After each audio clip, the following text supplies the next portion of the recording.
좋아요, 구독. 우리가 이제 기본적 분석 굉장히 좀 중요한 시기입니다, 여러분. 물론 이제 우리가 해외 선물이나 주식을 하실 때, 금융 투자를 하실 때, 코인을 하실 때, 기본적 분석과 기술적 분석 두 개 다 일단은 중요하고, 기술적 분석이 그래도 조금 한 6대 4 정도로 실전 매매에서는 중요한 그런 퍼센테이지가 되지만, 지금 같은 경우에는 여러분들 한 번도 겪어보지 못한 긴축의 시대라고 우리 이창용 총재가 말씀을 했죠.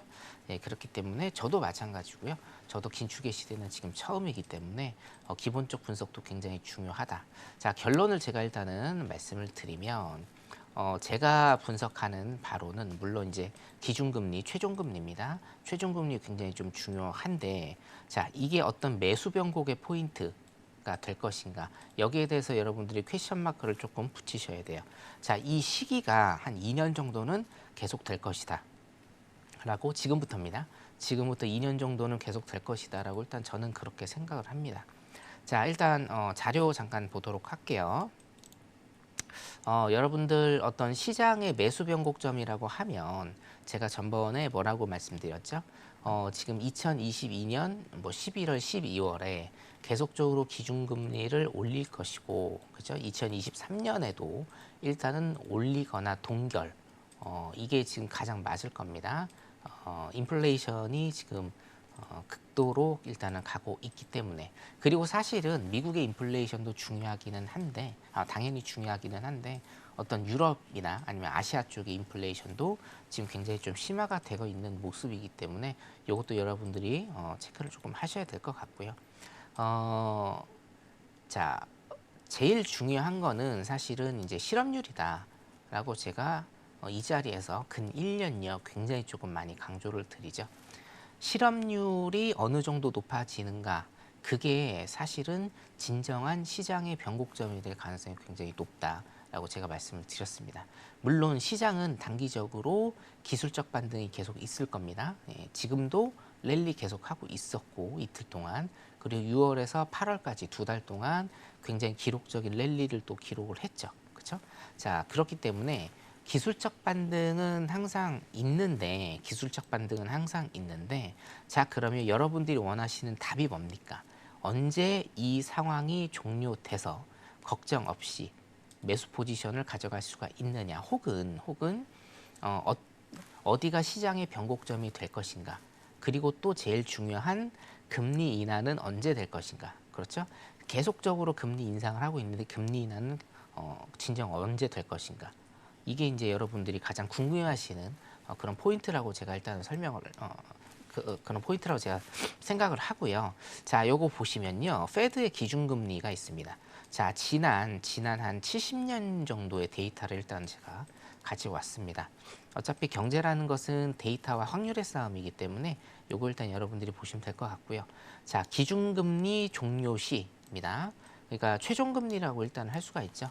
자, 어떤 페드가 미국이 경제적으로 굉장히 조금 어려울 때 지속적으로 금리를 인상하면서 자, 다시 할게요. 죄송합니다. 그 경제가 어려울 때는 어떻게 되죠? 금리 인하를 하고, 경제가 과열될 때는 금리 상승을 통해서 이 시장을 쿨다운 시키는 이런 효과를 얻게 되는데, 자, 거의 대부분이 어떻습니까? 지금 자, 보실게요. 거의 대부분 기준금리가 끝날 때, 그러니까 최종금리라고 여러분들이 보시면 돼요. 어떤 금리에 대한 상한선이 끝날 때 실업률은 거의 고점을 찍은 이런 상황을 여러분들이 보실 겁니다. 자, 이게 무슨 얘기냐면요, 금리를 지속적으로 올려요. 자, 시장이 과열이 됐기 때문에 금리를 지속적으로 올립니다. 금리를 지속적으로 올려서 시장을 다운시키죠. 시장을 다운시킨다라는 것은 결론적으로 뭡니까? 경기가 침체가 돼서 실업률이 높아진다라는 이런 프로세스입니다. 자, 이 프로세스가 얼마나 걸린다? 제가 지난주 방송에서 2년 정도의 시간이 걸린다. 대략적으로 2년 정도의 시간이 걸린다라고 일단은 말씀을 드렸고, 자, 여기 보시면 금리 같은 경우에 7.5%였을 때, 1970년대 있죠? 7.5%였을 때 실업률이 일단은 10% 이상의 최고치를 일단은 찍으면서 어떻게 됩니까? 한 2년 정도의 갭, 한 2년 정도의 갭을 지속적으로 보여준다. 자, 여기 봉우리, 이 봉우리와 이 봉우리. 그렇죠? 보시면 2년 정도의 갭을 지속적으로 보여준다라는 겁니다. 자, 그러니까 금리 인하. 자, 우리가 금리 인상을 지속적으로 해서 경기 침체에 빠져들고 경기 침체가 되면 또 어떻게 해야 돼요? 금리 인상을 통해서 경기 침체가 되고 금리 인하를 통해서 경제를 또 활성화시킵니다. 이 모든 게 한 2년 정도 걸린다라는 거죠. 2년 정도 걸리면서 실업률이 최고로 일단은 찍힌다라는 데이터입니다. 자, 그래서 제가 정리를 이렇게 해드릴게요. 금리 인상, 금리 인하, 이 사이에 금리 동결이 있을 겁니다. 그렇죠? 금리 동결이 있어요. 금리 동결이라는 것은 금리 인하나 혹은 다시 금리 인상을 가기 위한 발판이라고 여러분이 생각하시면 되고, 자, 금리 인상은 2023년까지 계속될 가능성이 있고 2023년에 인플레이션율을 보고 나서 금리 동결을 할 겁니다.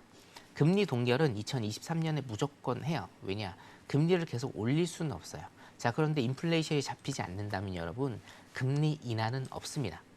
당연하겠죠? 자, 그래서 2023년에는 금리 인상과 금리 동결이 계속 혼합적으로 나타나는 이런 양상.